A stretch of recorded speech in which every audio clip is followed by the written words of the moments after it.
Selamat sore, dengan siapa ini namanya? Saya Intan Abbas. Intan Abbas, datang khusus sekali ini.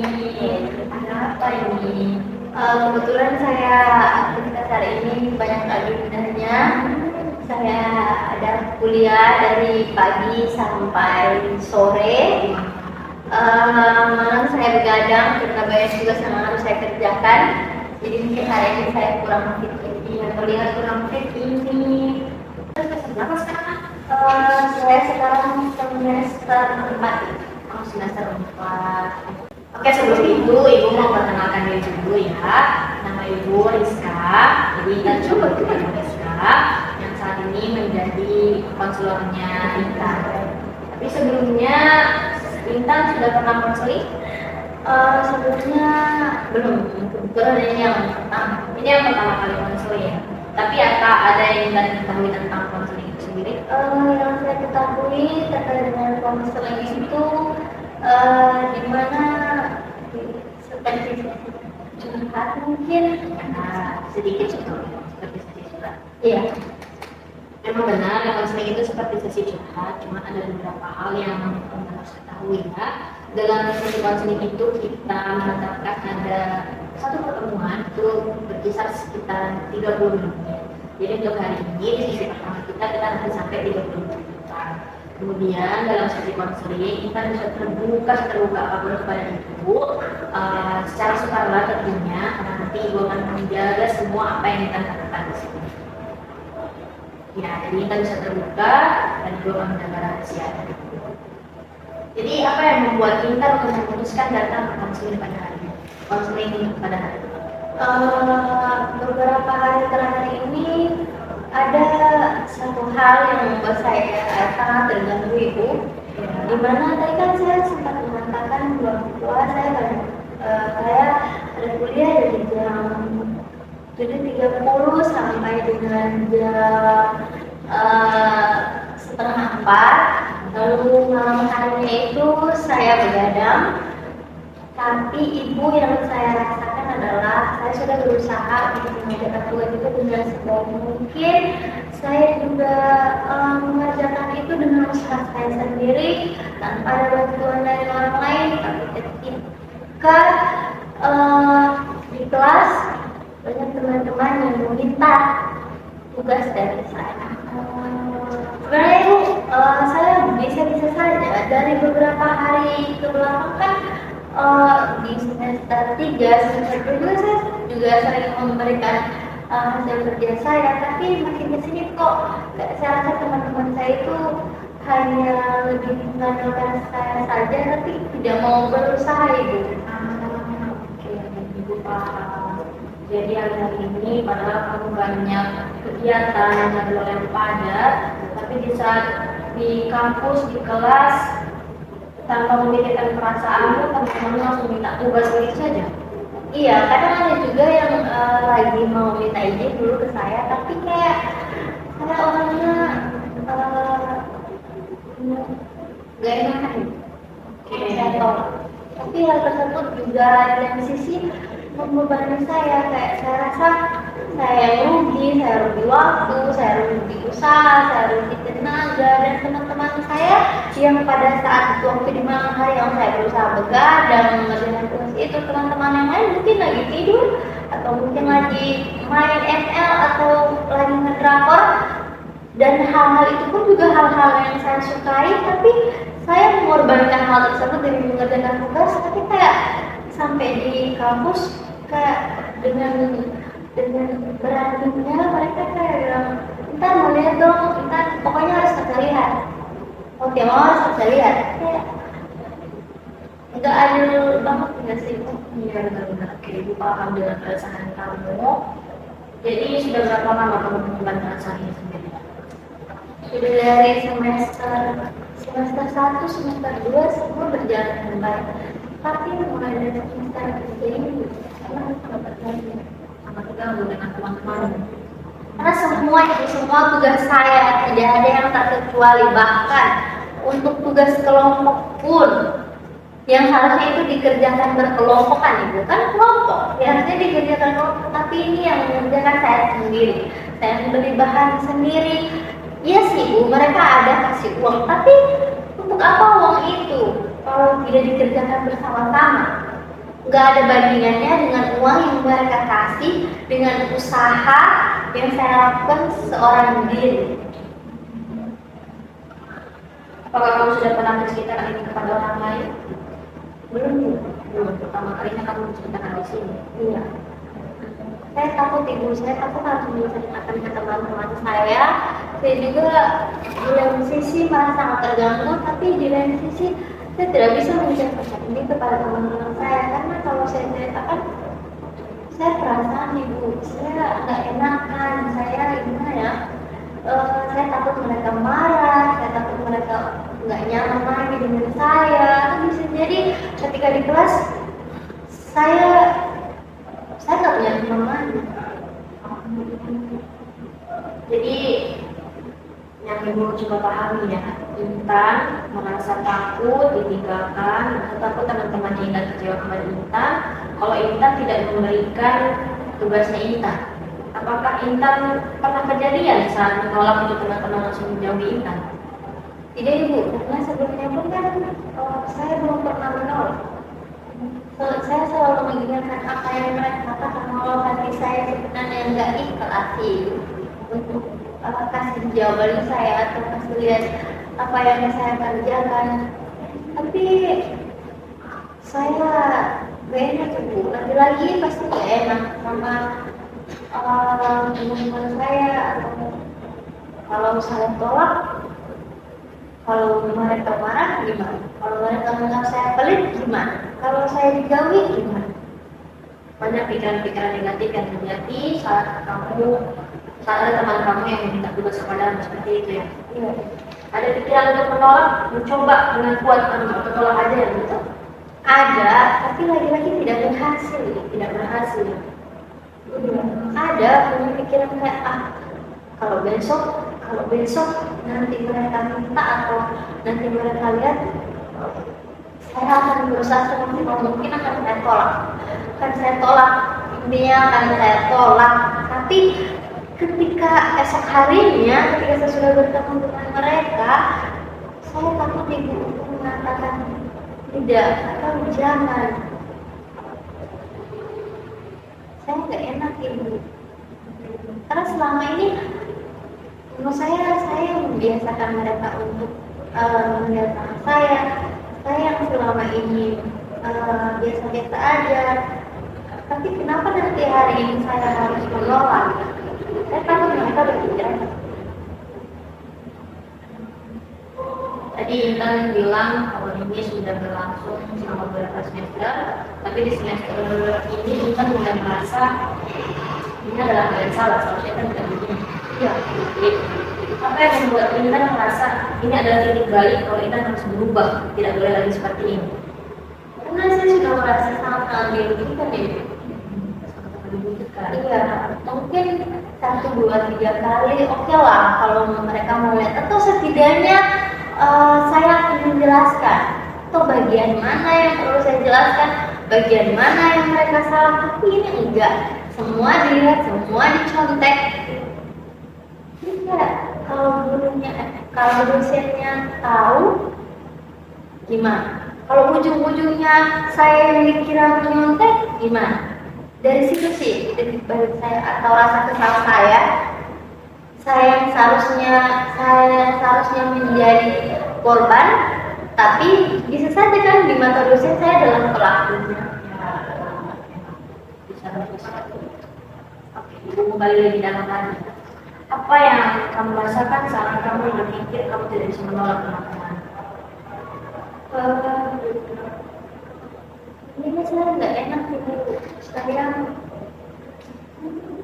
Jadi apakah ada perasaan kesal pada diri sendiri ya, menyesal pada diri sendiri? iya, selalu setelah mereka menyontek dan pekerjaan mereka selesai, dan setelah mata kuliah selesai, di jalan saya pulang, saya tuh kayak kok bisa ya aku nggak nolak aja, kok bisa ya aku iyain aja, kayak kok bisa sih aku nggak bisa bilang enggak. Harusnya tadi aku bilang jangan, harusnya aku tadi bilang bagian mana yang kamu apa, harusnya tadi aku bisa bilang dengan tegas bahwa jangan terus-terusan punya aku. Tapi kok aku nggak bisa ya kayak orang-orang yang bilang kata tidak, kok aku bisa sih jadi orang yang kayak gak enakan. Oke, berarti memang ada titik balik yang membuat Intan itu merasa ini harus berubah. Iya, ini harus berubah. Maka itu yang memutuskan itu yang membuat Intan memutuskan untuk datang ke sesi konseling kan. Tapi Bu, yang membuat saya selain dari hal tersebut yang membuat saya merasa terdorong ingin lebih datang ke sini adalah saya tahu saya harus bilang kata tidak. Saya tahu saya harus berubah, tapi saya nggak tahu harus memulai dari mana dan apa yang harus saya lakukan lebih dulu, cara apa dan bagaimana. Untuk sebelum kita ke sana, Ibu mau bertanya dulu satu hal sama kamu. Apakah menurut kamu menolak seseorang itu berarti kamu adalah orang yang egois atau jahat? Juga juga sih. Karena itu kan hak saya. Saya yang mengerjakan ini, jadi saya yang punya kewenangan untuk bilang kata tidak. Dan kalaupun saya bilang tidak, lu kenapa? Ya, betul sekali. Kan yang mengerjakan saya. Tapi ujung-ujungnya saya nggak tahu gimana harus bilang kata. Hati saya itu mengubah pikiran saya. Hati dan otaknya ini kan tidak selaras. Iya, Selalu berdebat. Iya. Antara tidak atau iya. iya. Pikiran saya bilang kata jangan, tapi hati saya selalu nggak enakan. Jangan-jangan dari sini ada masalah, jangan-jangan dari sini dia marah, jangan-jangan dia tersinggung, jangan-jangan dia banyak kata jangannya. Ya. Ibu melihat dari polanya Intan ini seperti ada suatu pengalaman yang terjadi sebelumnya sehingga membuat Intan setakut itu menolak seseorang. Apakah ada yang terjadi sebelumnya? Apakah pernah mendapatkan perilaku yang tidak menyenangkan saat Intan menolak untuk membantu seseorang? Pernah sih, dan sampai sekarang hal tersebut masih sangat membekas di pikiran saya. Dulu waktu SMA, saya sebelumnya bukan orang yang seperti ini. Saya sering mengatakan kata tidak dan jangan, tapi ternyata ketika saya melakukan hal tersebut banyak penilaian buruk untuk saya. Teman-teman sekelas itu mengatakan saya egois lah, teman-teman sekelas itu bilang saya pelit lah, atau kurang solidaritas lah, dan hanya mementingkan diri sendiri. Bahkan ada yang bilang saya catat ke guru. Jadi dari situ kan saya berpikir, oh berarti untuk bilang kata enggak itu nggak boleh ya. Jadi untuk bilang kata enggak itu ternyata buat dampak yang negatif ya untuk lingkungan dan untuk pertemanan kita. Ibu berempati apa yang terjadi sama kamu di masa SMA ya. Hal negatif tersebut kamu mendengar dan akan jelas di memori kamu sampai saat ini. Di tengah semua ini, kita ada nggak kelebihan atau nilai positif yang kamu lihat dari dirimu sendiri?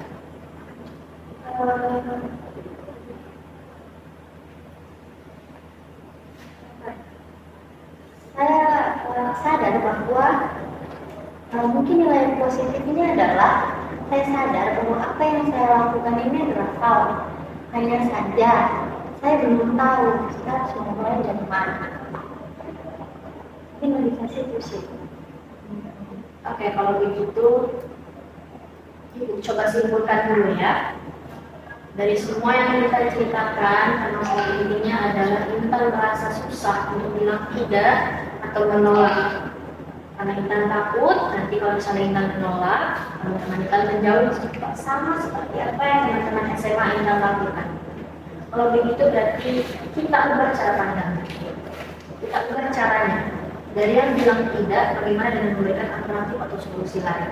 Apakah Intan berpikir daripada saya bilang tidak, bagaimana dengan saya kalau merangkul teman-teman saya saja? dengan misalnya ada teman kita yang meminta tugas. Kalau di tugas tersebut sebenarnya masih ada waktu untuk mengerjakan. Bagaimana kalau daripada kita tidak bisa bilang tidak, lebih baik untuk ayo kita coba kerja sama-sama, akan ada waktu supaya kita selesai bareng. Karena kalian berpikir untuk ke sana, melakukan hal tersebut. Ada sih. Belum pernah terpikir untuk melakukan hal tersebut. Belum pernah. Belum pernah. Kita mau mencoba hal tersebut. Mau ke depannya kalau misalnya ada lagi teman yang seperti itu. Mau, saya mau. Mungkin pikiran saya sebelumnya hanya terkait dengan pikiran yang dimana itu mungkin itu terbungkus dengan rasa emosi dan yang terkait dengan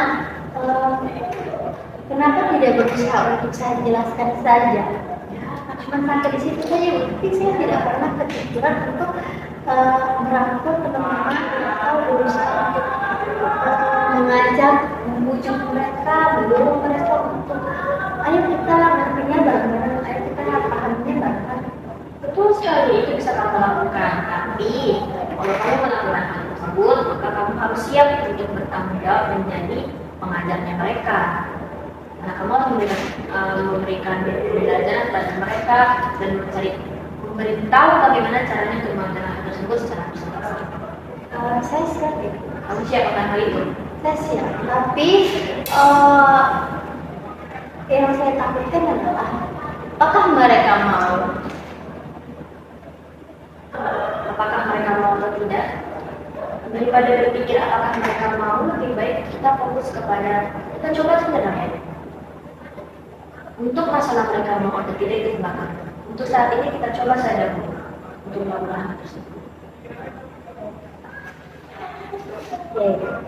Mau mencobanya? Mau.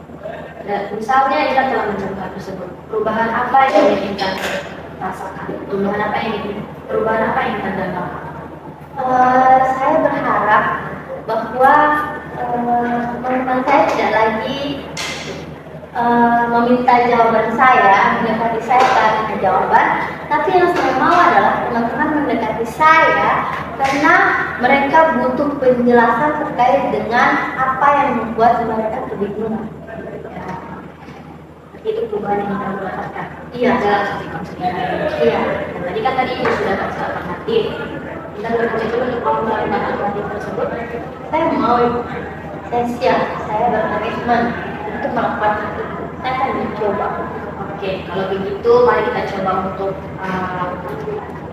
memerankan hal tersebut, yaitu nanti akan berperan sebagai temannya Intan dan Intan akan mencoba untuk melaksanakan hal tersebut. Oke? Intan, untuk tugas mata kuliah sosiologi makalahnya sudah. Kebetulan sudah. Boleh kita meminta kembalian. Daripada cuma kembalian, coba bagian mana yang anak tidak tahu atau bagian mana yang anak belum bisa. Jadi boleh kita menjelaskan ke saya.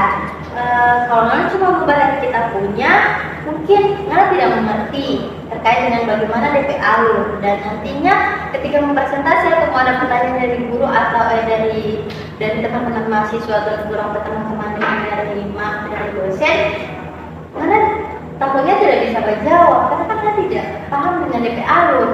Tapi ketika kita mau menjelaskan bagaimana dan apa yang membuat dia bingung saja tanpa harus belajar lebih, Anda bisa menjawab pertanyaan bahkan dari dosen sekalipun. Bagaimana? Bagus sekali, itulah yang harus kamu katakan nantinya. Bagaimana setelah kamu mengatakan itu? Apa perasaannya? Lega sih, Lega. Ya, karena saya bisa tahu ternyata saya kurang terlalu fokus aja di apa yang saya rasakan, tapi saya nggak terlalu fokus gimana untuk supaya teman-teman ini bisa berubah tapi dengan cara yang lebih efektif. Nah, di sini tadi itu terlalu fokus untuk bilang enggak aja apa ya, atau bagaimana ya. Tapi kalau bilang enggak nanti teman-teman menjauh, padahal ada alternatif lain yang bisa Intan lakukan supaya di satu sisi Intan tidak langsung memberikan tugasnya Intan, tapi juga tidak membuat teman-teman Intan tersinggung seperti itu. Untuk saat ini Intan mau melakukan apa yang dikatakan tadi ya, Intan juga sudah bagus tadi mempraktekannya. Oke. Selain itu, kalau misalnya nih ada sahabatnya Intan dan juga dari posisinya Intan, apa yang bakal Intan katakan? Maksudnya merasakan apa yang Intan rasakan. Saya akan berusaha mencari tahu terlebih dahulu atau mendengarkan dulu keluh kesahnya. Lalu ketika memang permasalahannya itu persis sama dengan apa yang saya rasakan, maka saya akan memberikan solusi yang seperti ibu berikan solusi terbaik saya. Berarti di sini pola pikir Intan sudah berubah ya. Yang tadinya berpikir untuk takut memberikan penolakan, sekarang sudah berubah dan bahkan bisa memberikan solusi yang sama kepada Intan.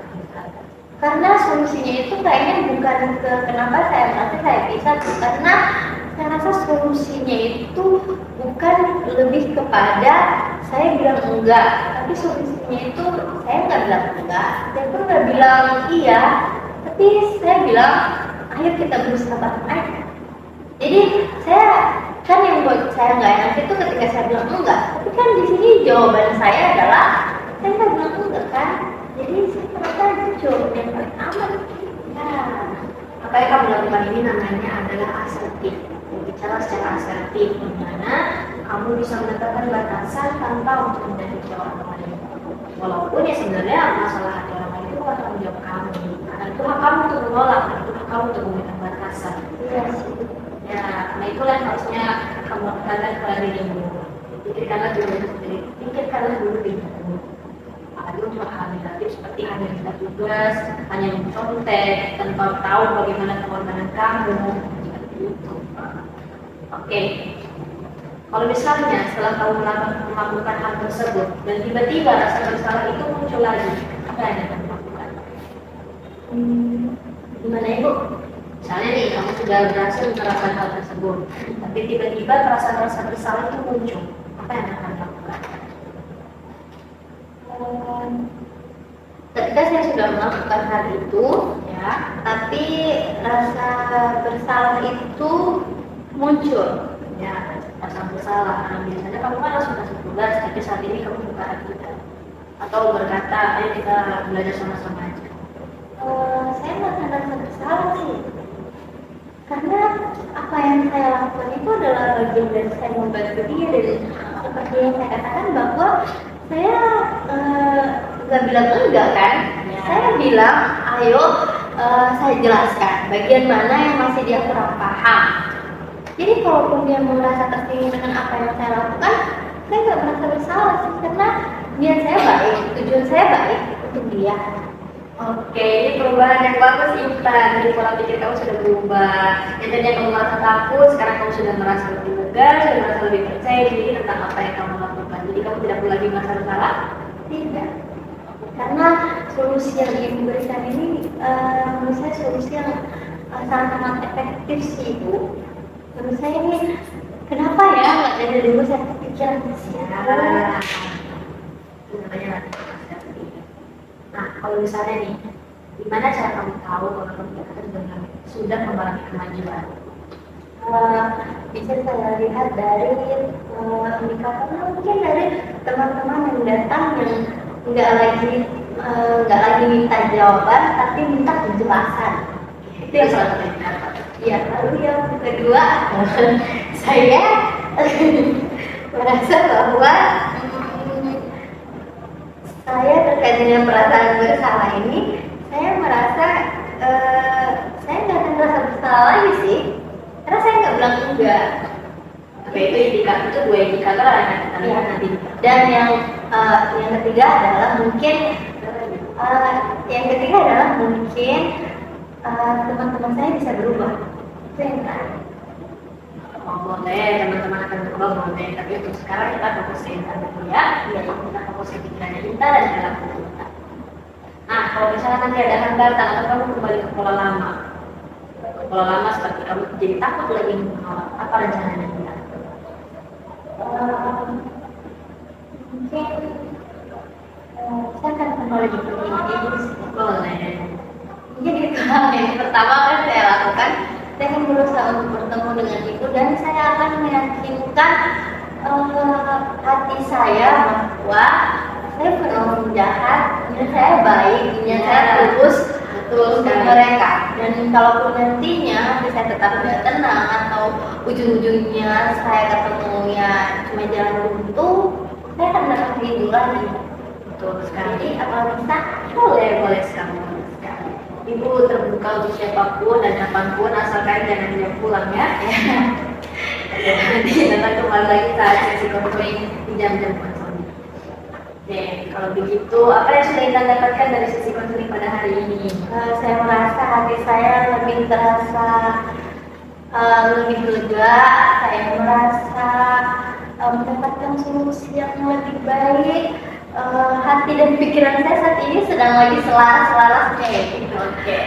Lalu saya juga rasa kayak saya sudah tahu ketika saya keluar dari sini apa yang akan saya lakukan. Itu sih. Jadi besok saya sudah punya tameng dan saya sudah punya cara. Kan hari ini sebenarnya ada tugas ibu, tapi saya sudah selesai. Ya, saya sudah mengerjakannya di perpus tadi.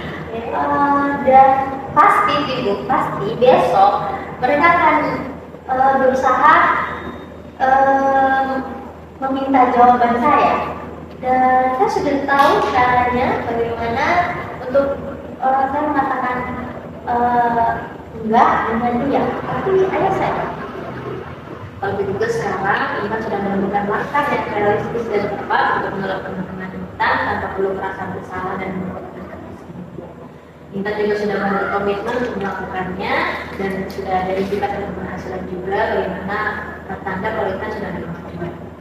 Dan untuk pilihan itu nanti bisa kita lakukan sesi pertemuan yang kedua, terus sesi yang kedua. Kira-kira kakak dan siapa lagi yang bertemu? Mungkin kira-kira ibu jadwal konseling ini apakah Senin sampai Minggu atau Senin? Untuk sesi konseling kebetulan jadwalnya saya itu di hari Senin, Rabu dan Jumat. Dan kalau misalnya boleh 2 minggu atau 3 minggu berikutnya boleh. Boleh, kalau begitu saya mau di hari Jumat. Di hari Jumat, iya di 2 minggu berikutnya. Iya boleh. Oke, sembari kita juga melihat ya, apakah selama 2 minggu tersebut ada suatu kejadian yang mirip dan kita berhasil melakukannya melakukan penolakan yang secara asertif kepada teman-teman kita. Tapi kalau bagaimana hasilnya saya gagal? Sepertinya kamu katakan tadi, kalau misalnya kamu kembali ke pola yang lama, kamu merasa gagal, bisa kembali lagi ke atau bisa melakukan refleksi. Apa yang gagal di sini? Mengapa? Apakah teman Intan? Intan gak takut gagal atau takut kalau ada teman-teman Intan melakukan hal yang negatif kepada Intan? Iya, lebih dari situ sih itu. Hal negatifnya seperti apa? Mungkin lebih kepada mereka akan tersinggung atau penilaian mereka tentang saya akan berubah. Lebih ke yang seperti itu sih, dan mungkin saya takut disisihkan. Tapi tadi Intan sudah mengatakan bahwa Intan tidak perlu merasa bersalah. Iya sih.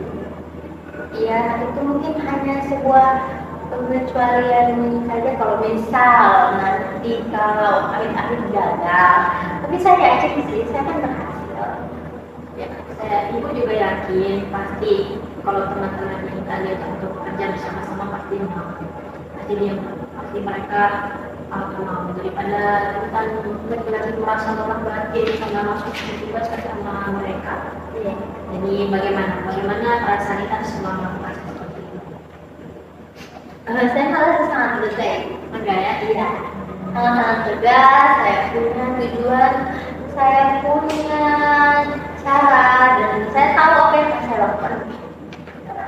Bagus kalau begitu, ada perubahan, ada langkah pasti yang akan kita lakukan nantinya. Untuk 2 minggu berikutnya nanti kita bertemu lagi di hari Jumat. Untuk jamnya nanti bisa hubungi ibu. Tadi pada saat pendaftaran sudah mendapatkan nomor untuk merawat slot. Sudah? Ya. Nanti kita langsung WA saja di situ. Nanti buat appointment lagi di hari Jumat. Insya Allah hari Jumat mungkin saya ya boleh hari Jumat. Hanya 2 atau 3. Baik, terima kasih Ibu dengan adanya cara ini sangat membantu saya. Mungkin